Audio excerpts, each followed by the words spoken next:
Oh,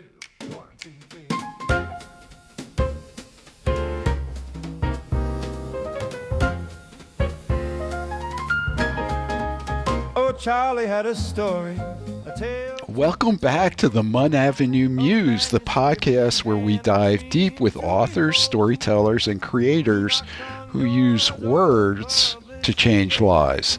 Today's guest is Christina Marie Calderwood, a licensed counselor, wellness coach, and former finance executive who brings both professional insight and personal truth to the page. After walking through her own divorce and witnessing the impact on her daughter, Christina felt compelled to write her book, Protecting Children Through Divorce, 12 Self-Guided Reflections. It's a powerful guide for parents looking to navigate separation with grace, self-awareness, and a fierce commitment to their children's emotional well-being. In this episode, we talk about how Christina transformed lived experience into a deeply reflective and accessible resource for families, the role of journaling in healing, and what it really takes to write something that is both personal and universally helpful. Whether you're a writer, a reader, or someone simply trying to make sense of life's harder chapters, you'll find something real in this conversation. Let's dive in. Christina, welcome. Thank you very much for having me, Charlie. It's so good to have you here. And Christina, you have a little bit of an accent. Where are you from? Share that with her. Definitely a Boston girl, no question. I know that's what you're hearing. I hear that everywhere I travel all over the world. Well, it's a great accent. And I guess I told you I lived up there for a couple of years way back when. And Boston is one of my favorite towns. So let's talk about your book and your experiences, because they are intertwined, obviously. What was the moment you knew that this book needed to be written, not just lived as an experience? Yeah, so over many years, when you read our story, you'll find that the four of us, meaning my ex-husband and his wife and my current husband and myself, have evolved into a pretty miraculous relationship. And over the years, when we're traveling together and out to dinner together and spending time together, we get a kick out of telling people who we are.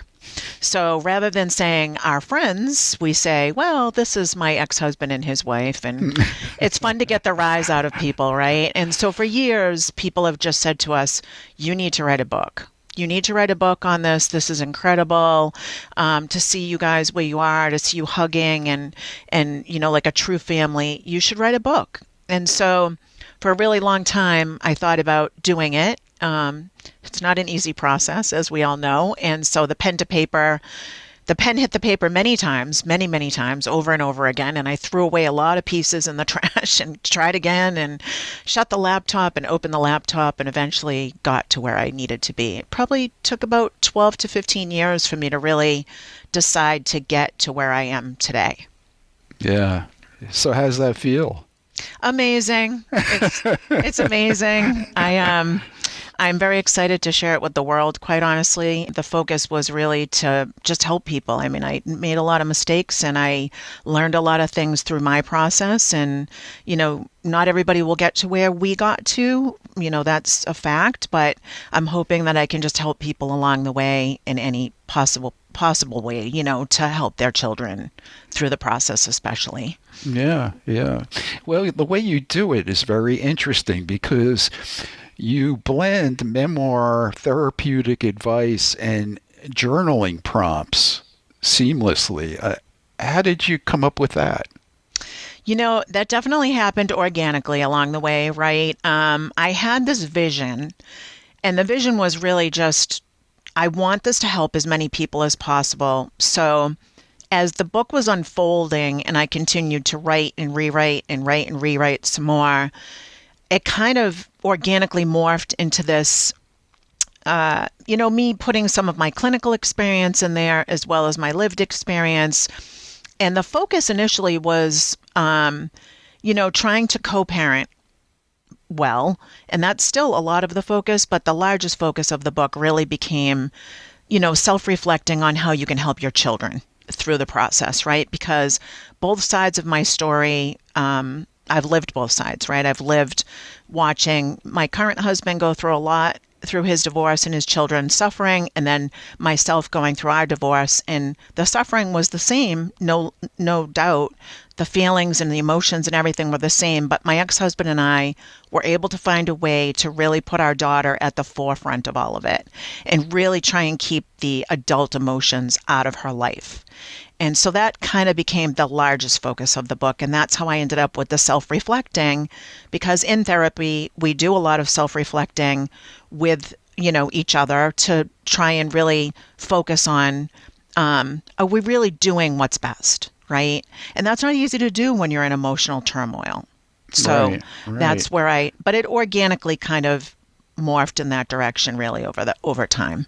Well, it also gives it a predictable structure in which to, present both your narrative and your advice, and a tool or a method for people to work through this on their own, right? So, I mean, you're accomplishing a lot. Thank you. But it totally makes sense. Yeah, and that's the goal, right? It's my story is not the story. Their story is the story, right? So the book is really that was what I wanted my focus to be. There is no right or wrong. I'm not dictating, what should happen or shouldn't happen. I just wanted it to kind of be a journey for the person to walk beside me and really just hear what we did, maybe take some bits and pieces of that and put it into their own lives so that they can begin to write their own chapters of their story. Yeah. And this is sort of an interesting question too, because you had, with your ex-husband, a very positive, affirming approach to helping your daughter. And people who may first encounter that may say, well, my divorce was contentious, or we are not best friends anymore. But you have that counter example in what your husband went through, right? So there is advice in the book for people who are going through difficult, contentious divorces as well. Is that not true? Yeah, and I mean, our divorce in the beginning was also contentious. I mean, it was very bad. There was a lot of hurt, and, it was not an easy process at all. It was actually very painful and horrible. But I think, us coming together and saying, look, we've got to co-parent still. I talk about, there's one reflection where I talk about the parenting agreement where, when you hold your child for the first time, you protect them and you love them forever, right? And so Scott and I think took a while. It wasn't easy, and this didn't happen right out of the gate for sure. And that's what I talk about in the book. It takes a lot of work. It's a lot of work, and putting a lot of your feelings aside for a little while to really focus on the children. And that's what we did. And we just talked a lot. Like, it was a lot of conversations. Look, I know you're hurt. I know I'm hurt. I know you hate me right now. I hate you in some ways, right? Like, there was things, but we just kept saying, like, we love Nicole. We love our daughter, and we have to get through this for her. We have to make this okay for her. She's only going to be as okay as we are, right? And so it was a lot of talking and conversations, and it wasn't easy, I remember the first time we had to go to a sporting event, after the separation, and neither one of us wanted to be there together. We didn't even want to be in the same room. And, we weren't sitting in the stadium together on the same sides. And, it was contentious for a while, but we just kept focusing on her. And that's the goal of the book, right? Is to help people self-reflect on, there's ways to do this, and it's very difficult and complicated. It's not the easy road. It's certainly not the easy road, and it wasn't for us either. But in the end, it morphed into something we never would have even imagined it would end up in. Yeah, that's so interesting. Many authors, particularly writing about themselves, struggle with vulnerability. Like, what was it like for you to write about some of your most painful moments, knowing strangers and maybe even people from your past will read it? Yeah, that's an excellent question. I did a lot of crying through this journey. I had to go back in time and relive a lot of pain that I experienced through the divorce. But I was in my head, I thought, this book, I want it to be mindful. There's no reason to get into the negative side of the process, right? Because the focus is really to move in the positive direction. And so I had to get raw in the book. I didn't, like you had mentioned earlier, I didn't want people to look at us like, oh, look at them, they're just perfect. And, this must have been so easy for them, because it wasn't. And so I had to get really raw in the book and really express how difficult this was and how emotional it was, so people can see that if you do the work and you really try hard to get through it, you can do it. You can. And even if your partner isn't going to meet you, I was lucky because Scott and I both were after the same goals, right? And that was to protect Nicole. Some people aren't going to have the luxury, like my current husband, of, being able to co-parent, right? And that's not anybody's fault. It's just how it works. Sometimes that's just the reality of the situation.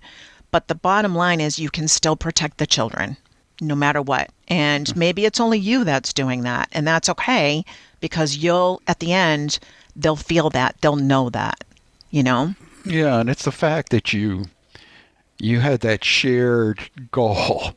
I mean, everything else could, be a problem, but the fact that you agreed that you're going to help your daughter, do what you can for her, prioritizes, goes above everything else, right? And that in a way was the path, right, to becoming friendly. I mean, you guys all go out to dinner and stuff together. I mean, so you've gotten past a lot, which is amazing. And I think there's many people who were in your initial hatred phase, yeah, that could really benefit from understanding how to get through it and out of it and past it and focus on what really matters. Yeah, I mean, when you look at the cover of the book, you can see the message clearly, right? Where there's two paths to take your children down, right? You can take them into complete darkness, or you can take them into the light, right? And of course, children want to go into the light. They deserve to be children, right? They deserve to continue doing sports and doing well in school, or whatever it is that they're, passionate about. And these adult emotions and feelings through divorce can really hinder their ability to live like children and be who they deserve to be and grow into, wonderful adults. And so, we have the opportunity to shape them and mold them along the way, even through divorce.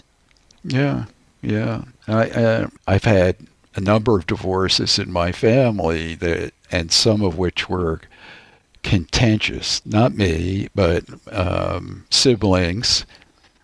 And the fact that they couldn't get their act together or fought over the kids resulted in the kids not having healthy relationships as adults, right? So, I mean, there is that ripple effect. So you are modeling for your daughter a way to deal with a difficult situation in a positive way. I mean, that's great too. How did you determine what personal stories to include and what to leave out? How did you sort that part out? Yeah, that's a wonderful question as well. I think that, I lived a lot of drama through my divorce, right? People always wanting the story. People wanted to know what happened, why you seem so happy, all of those things. And one thing I didn't want to do in this story, because I just didn't think it was relevant, was to get into the nitty gritty of why we separated, right? I felt like that was mine and Scott's personal story. It was something that really nobody else needed to know or we needed to share. And so I was very careful through the book. I wanted to make sure that whoever read the book that knows me, including, my ex-husband and my daughter and my parents, anybody that I'm close with, I didn't want any hurt or pain. We already lived through all of that. There was no reason to resurrect any of that. The focus was more for me. I wanted to share my perspective, right? Because I talk about this in the book as well. There's many areas of the book that if you asked my ex-husband or my daughter, well, how do you remember this? It might have been a completely different story. I wrote it the way that I lived it. And I was hoping that my readers could really, really resonate with the feelings and the emotions so that they could see that with hard work, and it was hard work, right? Therapy and constant, wellness. And I do a lot of that in the book. There's a whole wellness chapter in the book.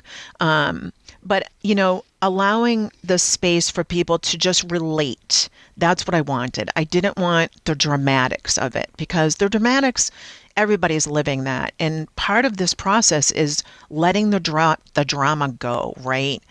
Not living in the past anymore. Whatever brought you or led you to your separation or divorce, that needs to stop. That needs to be in the past now, and you need to move forward. And so it's forward thinking, and that's really what I wanted the message to be in the book, is not to live in the past, but more to go toward the present. Yeah. And I want to dive a little deeper into that, but I don't want to forget to mention that Protecting Children Through Divorce by Christina Marie Calderwood is available on Amazon and barnesandnoble.com. Your local bookstore can order it. If you're a library person, go into your library and ask them if they have the book. They probably won't, but they'll order it for you. So that's a little technique I learned from one of our authors to getting your books into libraries. So that's Protecting Children Through Divorce. One of your techniques is journaling. How did you develop the questions or the prompts that people can use to journal that will help them? How did that come about? Yeah, so with each reflection, and I changed the reflections many times, right? I kept trying to go back and really think about the things that were the most difficult for me when I was living this journey, right? And so I developed the reflections, and then in each one of them, I spent many, many thousands of hours just kind of diving into my own experiences and my own feelings when I was going through each and every one of those reflections that I developed. And then the questions just kind of started to come into play as well, right? Where I would sit back and think, and I really had to go back and think a lot. It was very emotional. What was I experiencing during that time, right? How difficult was it? And then I just would continue to keep developing the questions. And I think my clinical mind probably helped a little bit with that as well. But I really just wanted them to be very high mileage questions. Journaling is a big part of healing. And, it's a place where you can start and go back to and continue and keep going back to and keep moving forward with. And it really can help you show progress, or maybe you're slipping back a little bit and you need to focus on that area a little bit more. There's so many good things about it. It's not for everybody. Give me an example of one or two prompts that you find effective. Yeah, so I think the stages of grief were one of the really good reflections. We go through all of them. The stages of grief, as we all know, are real, right? And so I kind of bring everybody through the stages of grief, each one of them individually, and there's areas for prompting. The prompts themselves in the beginning of each reflection are to get grounded, feel centered, right? Maybe somebody wants to go for a run and blow off some steam before they sit with the book. The book is definitely not a book that you just read from start to finish and that's it, right? It's a book that, to me, it's a journey. You go back and forth, maybe, and the reflections aren't in order, right? Maybe you're in reflection 4 first or 7 first or whatever the case might be. But at the beginning of each reflection, it gives you a moment to just balance, right? Are you in a good space? Are you in a good space to read this reflection? Are you in a good space to think and process your emotions during the reflection? Are you in a good space to sit with the questions, sit with your journal or whatever suits you best and really process them and think about them, right? Some of the questions might be things like, what do you need to do in this moment? Do you need some help? Maybe you haven't told the children yet. That's one of them, right? So maybe you haven't told the children yet. Are you going to be able to tell them with your ex? Or are you going to have to do it alone? And what's that going to look like? Now, are you going to need somebody else there with you for support? Are you going to be able to process your emotions first so that the child actually has the space for their emotions instead of yours being the forefront, right? So there's a lot of mindful, and it's reflecting, really. All of it is reflecting. It's not dictational. It's just more, where is your space? What do you need to do next? And that's where I really wanted people to be able to focus. I'm glad you shared some of those specific ones because it gives people a real idea of how deep you can go. Yeah. And that you want to make sure you're in the right headspace to do it. I'm a big fan of journaling myself. Every morning, it's the first thing I do. I mean, after I get my coffee. Actually, it's before the coffee. Before the coffee, I do that. And because I'm a numbers geek, I number them. So I'm up to 2,126 entries on this. Great. And I find it very helpful in the prompts. Initially I just started by writing what I was thinking or feeling that day, but the prompts are very helpful to take your journaling effort to another level. Absolutely. And, I wanted them to feel therapeutic, right? Because the therapeutic process through divorce is so important, right? You've got to find your therapy. And for some people, it's going to a therapist, a professional therapist. For some people, it's gardening. For some people, it's going for a run. Whatever it is that, grounds you and centers you and helps you really focus on what matters, it's self-care, right? It's all about what is going to be best for you, my reader, as you're going through this process, right? For me, I love taking a bubble bath and lighting some candles and just kind of, getting into sort of a zen, right? For other people I know I have girlfriends who are like, a bubble bath and candlelight? No, thank you. They need to go run 5 miles to release, right? So everybody has their therapy. And I think that it's really critical to find what it is in this process for yourself. And maybe it's multiple therapies. There's a whole chapter on, a whole reflection on therapy in my book where, you need to find your therapy, right? And maybe it's professional, maybe it's something else, but find it because it's important.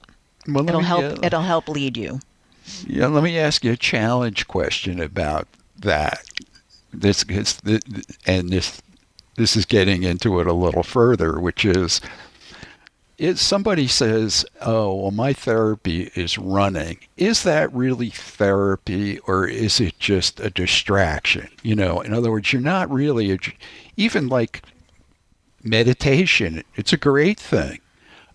Taking a bubble bath is a great thing. It makes you feel better for a little bit, but it's not really getting to the issues or dealing with the issues. Is that a proper distinction or am I off base? No, I think that, that's an accurate assumption. I think it's very individualized though, right? Because for me, when I was going through this process, of divorce and,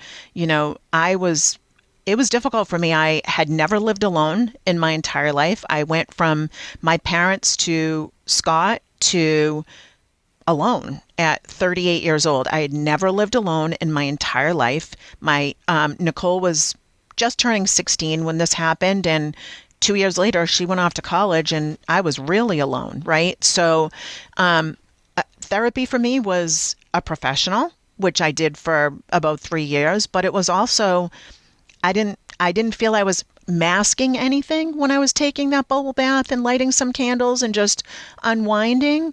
For me, that was therapy. For other people, you are absolutely right. It could be masking it. It could be, and that's the part of the self-reflecting that's important, right? Is, are you masking it? Is this really truly your therapy? Are you getting to the bottom of where you need to go? And we ask that a lot in the book, right? What do you need to do next? What's going to be best for you? And I ask in every single solitary reflection, do you need professional help? Right? Yeah. Because you're absolutely right. One thing you don't want to do is run, and then all that's doing is masking the problems, right? You might need to go to that next level. Well, and you probably want to be doing both things. Absolutely. They serve in a way different but complementary purposes, which is essentially to make you feel better and keep you healthy, right? So running is great for your health. It clears your mind. It releases endorphins. It does all kinds of good stuff. And then at the same time, a therapist can help you work through the root causes and issues and give you other tools and techniques for really working through the issues. So it's not really one or the other. I think it's is the one thing I'm doing enough? That's, could I be doing something in addition to Absolutely. this? And I talk about that in the book because the one regret that I had, we were right on the cuff, generational cuff of therapy being kind of viewed as weakness versus now where it's so beautifully and eloquently accepted. And good for everybody, really, no matter what you're going through, right? But we were kind of on that generational cuff, and that was a little bit difficult for us because, it was that stigma of, they must be doing terrible. I mean, they're all in therapy, right? But when I look back, because this was 25 years ago, I wish we had done more family therapy, more therapy for Nicole, all of that, because I think that things could have been even better. And I do talk about that in the book. Now that your book is published, what's one piece of advice you'd give to other authors who are thinking of turning a personal journey into a transformative book for others? I would say stay with it. If it's a vision and a goal that you have, stay with it. It's not an easy process. There's no question about that. But the journey for me has been so incredible. It's probably one of the most amazing experiences of my life. And I can't believe I've gotten to this point, quite honestly. It's been a journey that I never thought I'd get to. And I almost gave up a lot of times because it was so complicated. But do it. Do it. My advice would be do it. If you feel like you can help other people, get your story out there. I know that for me, I think I'm going to help a lot of people, and that just makes me really happy. So the journey has been raw. It's been real. It's been scary. It's been wonderful. It's been so many emotions. At the end of the day, it's worth every last second. So I would tell people, if you're thinking about it, just do it. Just do it. The many years that I spent on this and kept giving up on it, I would have probably published this book 10 years ago had I really stayed with it, Yeah, but you did it. You got there. I did. Yeah, I did. It's so great. exciting. and I've written 6 books myself, and when I was working on the first book, I went to an author day at Rutgers, and the keynote speaker was Dennis Lehane, who wrote Mystic River and Shutter Island and a number of great books that were turned into movies. And he related a story that when he was in graduate school and writing his first book, his writing professor had one piece of advice for him, which I give to all authors that we work with, which is finish the book. Yes. Finish the book, because you'll hear And now that you're an author, and I hear it all the time, people say, "Oh, I have an idea for a book," or, "I've been thinking about writing a book," but they don't do it. Yes. So actually committing to doing it, yes, it's a project. Yes, it can take years. Doesn't have to take years. My first book did take me almost 10 years, but the second, third, and fourth came a year each behind it. That first one is really hard. But the other thing that you're doing, and I think this is part of my mission at Mun Avenue Press for 2026, is not only to publish good books, but books that will benefit other people, potentially change their lives for the better. And if you're talking about therapy, one of the best things you can do is do something for somebody else, right? Absolutely. In your case, it's definitely doing something for your daughter that was transformational, both for you and for your relationship with your ex-husband. So finish the book, and you did. So congratulations. Thank you. The book, again, is Protecting Children Through Divorce, and it does have a fantastic cover on it. We love that cover, and it does a great one. say a lot about what the book is about. And there's a little image of an adult, which is you, and a little person, which is your daughter, under an umbrella facing the horizon, which could be either dark or a rainbow in this case. So thank you so much, Christina, for joining us today and sharing your story. Thank you for having me. It's been an honor, quite honestly. I appreciate you. Well, we loved working with you on this book, and it meets our goal of helping to publish a book that will influence other people in a positive way. So yes, Protecting Children Through Divorce is available on Amazon.com and BarnesandNoble.com, and your local bookstores can certainly order it if they don't have it in stock. And if you'd like to learn more about Christina and her therapy practice, you can contact her at her website, which is bhplove.com. That's B as in boy, H as in Harry, P as in Peter, love.com. Thank you for that. I want to stay connected with my readers. It's going to be easy to see how much the book is selling out there. But the more important part to me is staying connected with the readers. I want to know if the book is helping them. I want to hear about their experiences. I want to hear if the reflections help them and, where they ended up getting to. So it's important to me to stay connected. So I appreciate that very much. If this conversation resonated with you, whether you're a parent, a writer, or both, I'd encourage you to pick up the book. It's not just a guide, it's a companion for anyone trying to move forward with clarity, compassion, and purpose.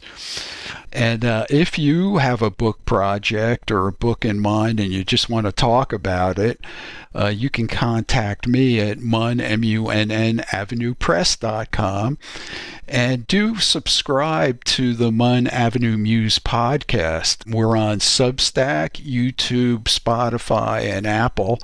As always, thank you for listening to the Mun Avenue Muse. If you enjoyed this episode, please leave a review, share it with a friend, subscribe if you haven't for more stories behind the stories. And until next time, keep writing, keep reading, and keep showing up with intention. Thank you again, Christina, for being who you are and sharing your story, both as a divorced parent taking care of her child, but also as an author writing a book and publishing a wonderful book. Well, thank you for having me. It's been a true honor, and it's been a wonderful journey with you, Charlie, as well, and your team. Thank you very much.